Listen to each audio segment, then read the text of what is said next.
for our next beginning of our afternoon session. Our next speaker is Jessica Robertson, speaking on the forms and habits of quartz, a mineral that has lots and lots of forms. So I've had a sort of preview of this talk as well, personal privilege, and this is going to be a great talk. Jessica is active in Friends of Mineralogy, and she's been behind the scenes on the committee that's been planning this symposium and the symposia for the last couple of years. She's a lifelong collector. You would expect that when her grandmother is Kay Robertson, who is one of the early members of Friends of Mineralogy, a founding member, and a longtime, very avid collector. She has a bachelor's degree, Bachelor of Arts in Geochemistry from Whitman College and a master's from Central Washington University. Her day job for the last 20 years has been as an environmental consultant.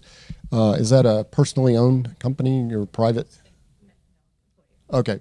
All right. So, so she also has mineral and earth-inspired embroidery art.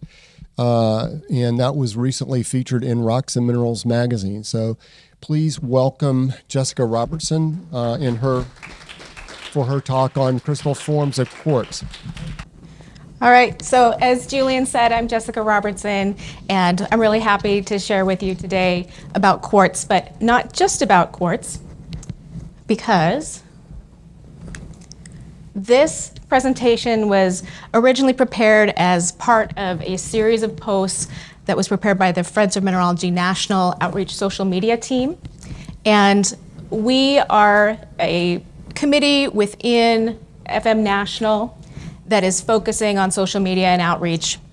And our objective is to share mineral knowledge and excitement with enthusiasts like yourselves, as well as people that might not already be involved in the community. So we really want to reach out there and provide resources for anyone who might have questions or who wants to share information. I want to mention Erin Delventhal, of course, my partner on this team, and she is our graphics wizard.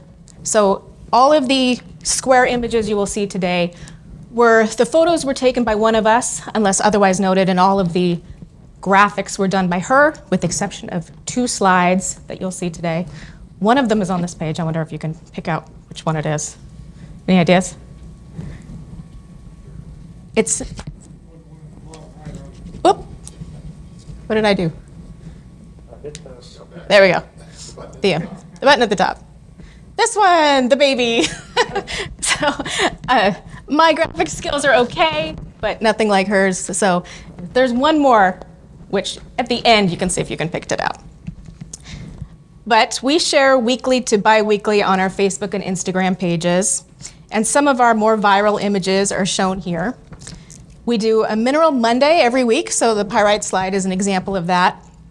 And for those, we're working through the systematic order presented in Frederick Poe's, thank you, his field guide to rocks and minerals, just as a way to keep ourselves systematic as we're sharing.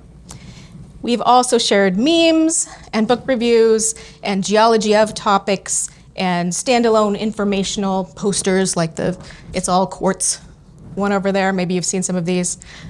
Our geology of beer was seen by over 160,000 people, so, we know what people like. We've also done some more focused post series like this one, the Introduction to Quartz Habits and Twinning. This presentation is based on that. So why quartz? Why are we talking about quartz? Because quartz is a frequent entry point for people. It's one of the first things they pick up off the ground. It's a quartz. You show what is this? What is this? It's half the time it's quartz, if not more often than that. And so people are naturally curious about these. And it's a topic with a lot of confusion of terms and colloquial trade names. And we thought a series like this would be really helpful and an addition to the community. So the bulk of this series that we're going through today was posted between late January and March of this year, and an average of 2,500 people viewed each post as it was running. And then after the bulk of them were finished, We posted them as a standalone album that could be shared, and that was seen by over 60,000 people. We gained about 550 Facebook and Instagram followers while it was running, which doesn't sound like a huge number, but for a very niche page like ours that started from hardly anything, we're proud of that. So most of our ongoing series are aimed at people who really love learning and are interested, and this is an example of that too. So, introduction to quartz forms. We started from the leading question, what kind of quartz is this? So if somebody's holding out a quartz to you and they say, what is this? Maybe you can answer based on color, maybe you can answer based on crystallographic appearance, maybe you can answer based on its habit. So as you know, quartz is one of the most common minerals on the Earth's surface, and there's a wide variety of colors and shapes, and many of which have descriptive names. And this series begins to discuss the variety of shapes, specifically what they are called and how they're defined. But before we can get started with that, we need to define some terms. So these are the most boring 2 slides. I'm sorry.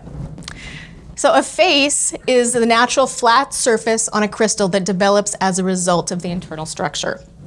And the faces are the individual surface planes that make up the crystal as a whole. And a form is a set of these faces that has a very distinct symmetry that's related to the crystal. A form is a set of, I said that already. No, I didn't. A form is a set of faces that are related to each other by the symmetry of the crystal. So there are closed forms, like our rhombohedrals, and there are open forms, like the hexagonal prism here. So it's got to open at the top at the bottom. The most common forms in quartz are shown here. The R form, which is the positive rhombohedron, the Z form, the negative rhombohedron, and the M form, the hexagonal prism. So the R form and the Z form are identical, except that the R form is rotated 60 degrees from the Z form, and vice versa. And then the habit is the overall shape of the crystal. In quartz, the habit is made up of a combination of faces, and most often that is the R form, the Z form, and the M form. Then the crystal system is defined by the symmetry of the shapes created by the internal structure. So this could be cubic, hexagonal, etc. And quartz is trigonal. So it's got one 3-fold axis of rotation. So that means 3 times within 360 degrees, 120 for each symmetry. What's normal? Please answer. Who knows what normal is? So when we're talking about quartz, there is a normal. The most common habit of quartz is what's called the normal habit, and it might also be called prismatic or Madarin, which is after the Madarin Valley in Switzerland.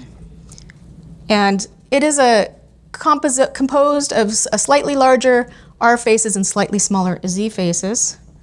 We have a helpful guide. I like to pop back and forth a couple times to really see that. There we are. So if the R and the Z faces are representative of 2 rhombohedrons, why aren't they the same size? Why are the R's just a little bit bigger than the Z's?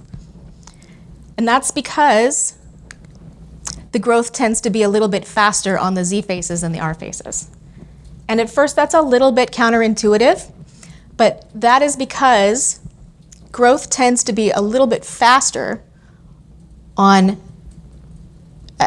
a crystal grows. Remember that atoms are being laid down in sheets along a flat plane, and that is, growing outwards perpendicular to the area of growth. So as the Z face is growing upwards, it is defining the sides of the R face, and so the R face is getting bigger. So because Z faces tend to grow more quickly, the R faces on the quartz faces are larger, and a crystal can lack Z faces entirely. We'll get to that. So if you happen to have a pocket quartz, like I do, so you might want to just take a look at it, because sometimes, I know for a long time I just looked at it and thought, oh, that's pretty, but now I can really see, there's my big R face, smaller Z faces, very normal.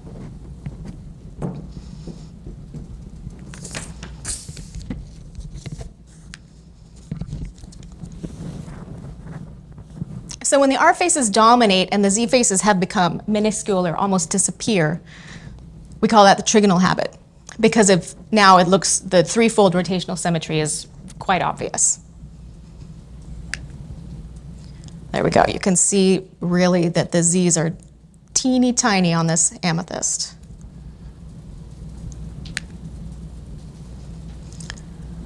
And this is where I like to point out, if you look at the crystal that's just behind the featured crystal, what kind of habit does this one look more like? You can see that the Z's are a little bit bigger. So I would call this one more normal in appearance, and it's right next to a trigonal one. So we want to point out that habits are descriptive and are on a spectrum. So individual crystal growth patterns can express as different habits within the same cluster, even within the same crystal. You could have a doubly terminated crystal that might look different on either end.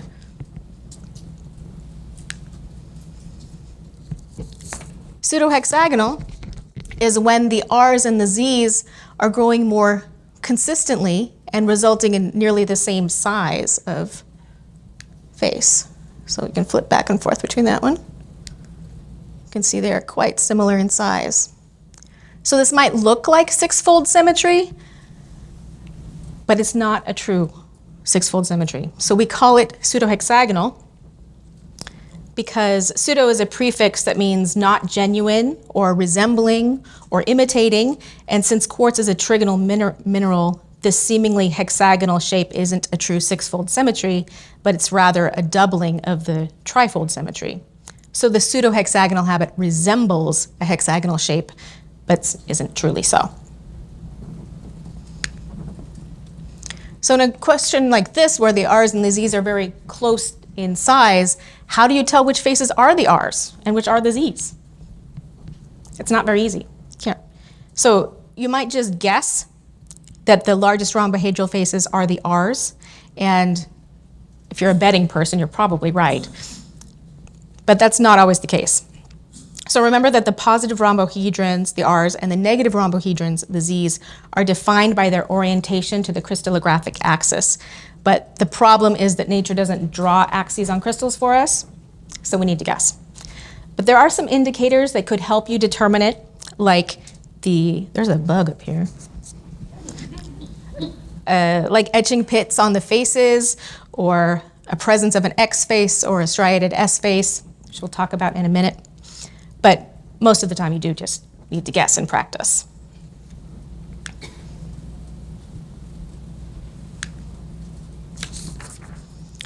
The Cumberland habit, I think, is the cutest. It's my favorite because it's cute. So it's a pseudohexagonal quartz crystal, but it's lacking those prismatic M faces. There we go. You can see no M faces. Boom. So the Cumberland habit is named after the famous crystals from Cumbria, northern England, though they do occur in many places worldwide. And this one's from Dolnogorsk, one of my favorite localities. You might see it labeled as beta quartz. However, true beta quartz, which is the high temperature paramorph of quartz, is in the hexagonal crystal system, which is a higher symmetry than quartz. Remember, that's trigonal. So the change in symmetry creates a distinction in the crystallography. The terminations of quartz are made of the positive and negative rhombohedral forms, and the terminations of beta quartz are made up of a single form, the hexagonal bipyramid. So in those cases, what would be the equivalent of the R and Z faces are identical, always. Now, when beta quartz cools below 573 degrees centigrade at ambient pressure, it becomes unstable and transitions to alpha quartz. So these specimens can be described as quartz paramorphs after beta quartz. But there isn't any true beta quartz in anybody's collection because you don't exist at 573 degrees centigrade. But because the circumstances that allow for formation of beta quartz are unusual, like most quartz, which forms in a hydrothermal system, is forming at a much lower temperature, unless the geologic conditions of a specific specimen indicate the right conditions for the possible formation of beta quartz, you don't have a paramorph. So if you have a sample that you think might be beta, go look at the geology and see if that is even a possibility that it could be a true paramorph. Pseudocubes. Maybe these are the cutest. I don't know. You'll have to tell me which are the cutest. The pseudocubic habit is arguably among the strangest and one of the rarest of the quartz crystal habits. And in these, the R faces are so enlarged relative to the Z and M faces that the crystal is almost entirely the R form. The angles of the rhombohedral forms in the quartz, both the R and the Z, are at 85.2 degrees and 94.8 degrees. So they are slightly off from a true cube's 90-degree corners. And if you had a little sample in front of you, you can squint and you can see it. But it does resemble a cube, especially when looked straight on at the R face. And in German, these are called Würfelquarz, which translates to dice quartz and is possibly a more fun way to refer to these.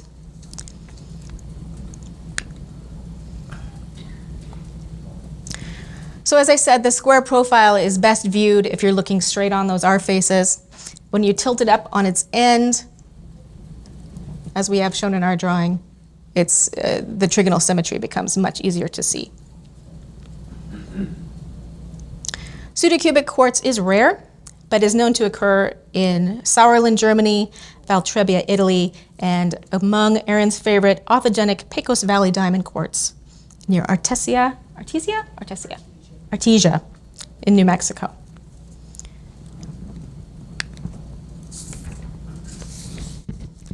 Muso habit. We're getting weird. So in this case, let's flip this one forward a little bit so you can really see what's going on. We'll go back. We'll watch that kite in the termination. So that is actually an R face. In this case,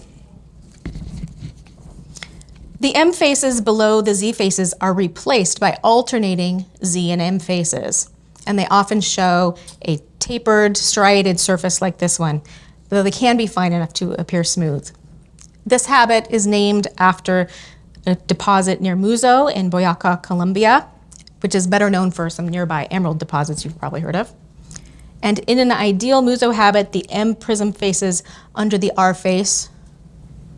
So, you can see, if you look down here, there's a flat surface. These are the M faces underneath the R face, which are being pinched out as the angle decreases thanks to these alternating Z and M faces as we move up toward the termination. So the disappearance of those M faces creates a trigonal cross section. However, unlike the trigonal habit we looked at before, the Muso habit tapers toward the termination because of those alternating faces. Although the Z form is interspersed as the forms alternate, the inclined angle of the Z faces build up to push the sides of the crystal inward and reducing the angle additionally. And the offset M faces are pinching out. And often, can't quite see it, but if you could see down below where these M faces still exist, the base of one of these crystals might still have a hexagonal section. And as you move up, it's more trigonal. So that's kind of an interesting phenomenon that can happen.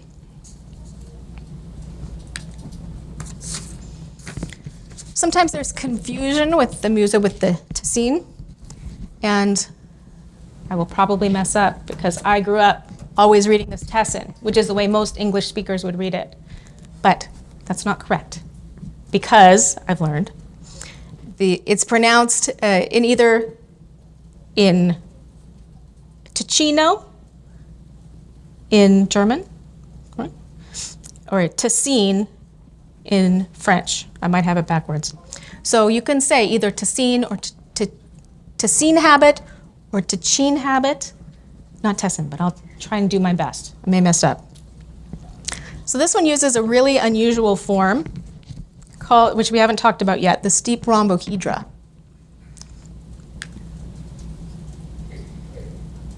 So there are a lot of different steep rhombohedral forms, which all have their own designations. We generalized this for our post purposes into the SR steep rhombohedral, both positive and negative forms. So the tessine has much in common with the muso. They both have alternating forms resulting in these distinct striations and taper towards the terminations. And because of these similarities, common usage kind of goes back and forth. You might hear people referring almost interchangeably. A trigonal cross-section, though, most often will be called a muso, and one with a hexagonal cross-section will be most often called a tessine. There is this distinct crystallographic difference because in the tessine habit, all 6 M faces, rather than just 3, are alternating with the steep rhombohedrons. And so the cross-section doesn't matter that much. You got to look at those steep rhombohedral alternating things happening.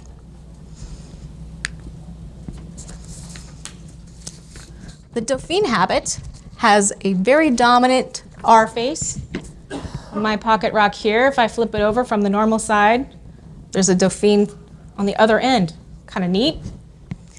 So that single dominant arc face can be quite large, as it is in this one. Maybe you can't see it, but that's fine. The Dauphine is a historical province in southeastern France that included portions of the French Alps. Now, remember, a large face is caused by slow growth on the other faces.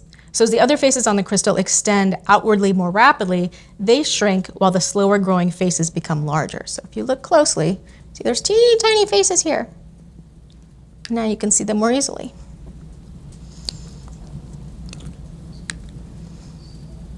So what causes disproportionate growth in crystal faces? There's 3 main causes. It can be an uneven supply of molecules because of movement in solution. So the solution could be flowing through in such a way that it's preferentially depositing on a crystal cut in this manner. It could be diffusion being hindered by neighboring crystals. Maybe the crystals next to them are taking all of those good molecules and not adding onto this crystal. Or fine grains of foreign material deposit selectively on one side of a crystal because of gravity or something else happening. And that results in an uneven supply of molecules. The minor R and Z faces in many Dauphine habit crystals show rough surfaces while the dominant face is clean and shiny. So in many of these, the Z face might be kind of frosted looking or have some inclusions apparent, while the R is lustrous and clear and beautiful. Why does that happen? So the theory is that there's preferential deposition happening on the Z faces. And because of the inclusion areas that are, so the deposition of the fine grains growing on the crystal promotes growth, and the grains can cause defects in the crystal lattice, which creates instabilities that act as nucleation points, helping that side to grow, making the R face big and pretty. Oh yeah, it's not the same thing as Dauphine twinning. You might see here, it gets easily confused, but it's not the same thing. So handedness, we wanted to touch on this because quartz doesn't have hands, but they can still be right and left-handed. One isn't more common than the other. They're about equal distribution in quartz. And handedness is the result of the tetrahedral shape of the quartz atomic building block, which can form helical chains as it grows, and they can spiral in either direction. So there are 2 mirror image options for symmetry, both left and right-handed crystals. How can you tell if a given quartz point is right or left-handed? Well, you need to look for those little other faces. So in our matched set of crystals here, we have both a right and a left-handed quartz. And these 2 happen to have the benefit of having these 2 little S faces. So 2 of the more unusual quartz forms, the trigonal trapezohedron and the trigonal bipyramid, can result in X and S faces. There we go. And these can indicate the handedness of the crystal. So the position of these faces in relation to the R faces reveals the handedness of the structure. So when the S face is present to the left of the R face, it's a left-handed crystal. When the S face is to the right of the R face, it's a right-handed crystal. But even with well-developed X or S faces, determining handedness can be very difficult. Quartz crystals don't show a preference for one direction or the other, and both cans can and do show up in the same deposits. So why did we even bring it up? Because handedness is an important feature for determining some kinds of twinning habits, which we will talk about shortly. What is twinning? So Drake is helping us to explain that two or more crystals growing next to each other may or may not be twinned. So in our top example, they're just hanging out next to each other. They're just buddies, but they aren't twins because they do not have a fixed relationship to each other. So each mineral species is composed of a specific internal arrangement, a crystallographic structure, of a specific set of elements, a defined chemical composition. The arrangement of these internal atoms and ions and molecules dictates what is described as the crystal lattice, which has axes and angles between each set of axes that defines its presence in three-dimensional space. The crystal lattice controls what geometries are possible in twinning for a given species. And many different minerals can be twinned, but each mineral has a strict limit to the number of geometrical forms that can be created by twinning, and in a specific instance is called a twin law. The crystals twinned by a specific twin law always take an identical position relative to each other. What is a twin law? A twin law is a transformation, a reflection, a rotation, an inversion around an additional symmetry element, like a plane, axis, or point, that doesn't exist in a single crystal. You need to have it, both crystals, in order to have some twins. The surface between two twinned crystals is called a composition surface. Twin crystals are usually described as a contact twin or a penetration twin. A contact twin has a set composition surface. You can see it's quite well defined in this case. It's often a plane, and it might look like a single crystal was cut and then stuck back together in a different way. While a penetration twin has an irregular contact surface, composition surface, that may look like two crystals, and one was transformed and then they were transmogrified back into a single crystal. So much quartz is twinned, much more than you might immediately think is twinned, because not all twinning relationships are visible externally. I'll get to that in a moment. So quartz twin laws specifically can be divided into two categories. You can have inclined axis twin laws, which is often what people think about when they think about twinning, and parallel axis twin laws. And examples of parallel axis twinning is actually much more common than you might think. People just overlook it, or you can't see it. So two of the most common parallel axis laws are the Dauphine and the Brazil twin laws. And both Dauphine and Brazil twins are parallel axis twin laws which result from a transformation due to a decrease in temperature, the result of a crystal structure reorganizing into a more stable form. In these cases, twin crystals share the same axis and have a transformation along or through this axis. Dauphine law twins result from the superimposed crystals having a rotation around the parallel axis and will show consistent right or left-handed faces. So, like this. Consistently right. Left, I guess. Brazil law twins have a reflection along an axis through a mirror plane and show a mixture of right and left-handed symmetries. Like that one.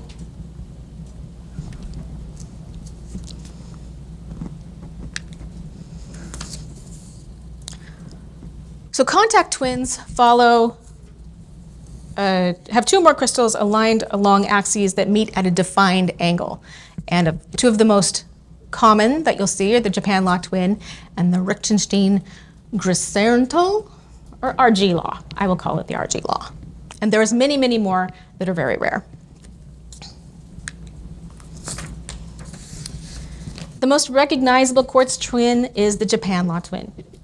When originally discovered in La Gardette, France, specimens were labeled as La Gardette twins, But after a bunch of them were found from the Otome mining district in Japan, and they reached Europe in 1895, Victor Goldsmith named the law after Japan, and that is the name that is stuck.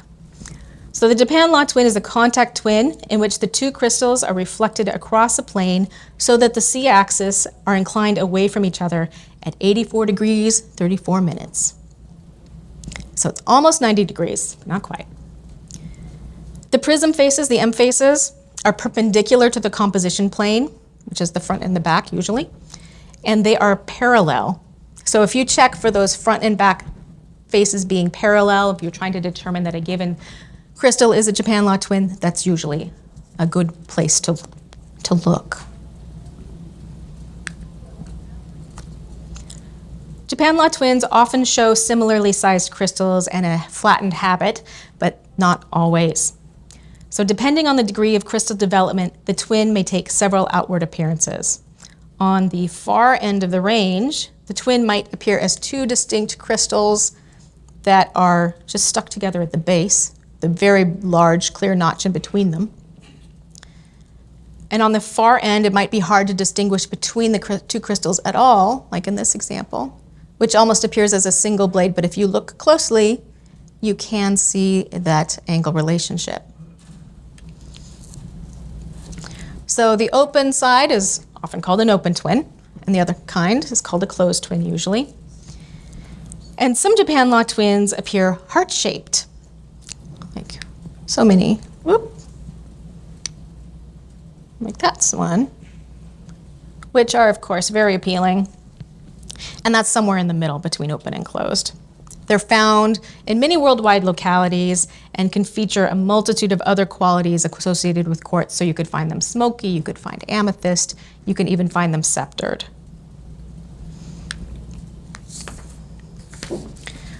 The RG law twin is one that is more uncommon. We had trouble finding an image. We did find that Eric He had generously allowed us to use his photograph of one from the King County finds. And this is much more rare in that there's complementary angles that occur. So the Liechtenstein law was first described in 1851 and was dismissed as oriented growth on calcite initially.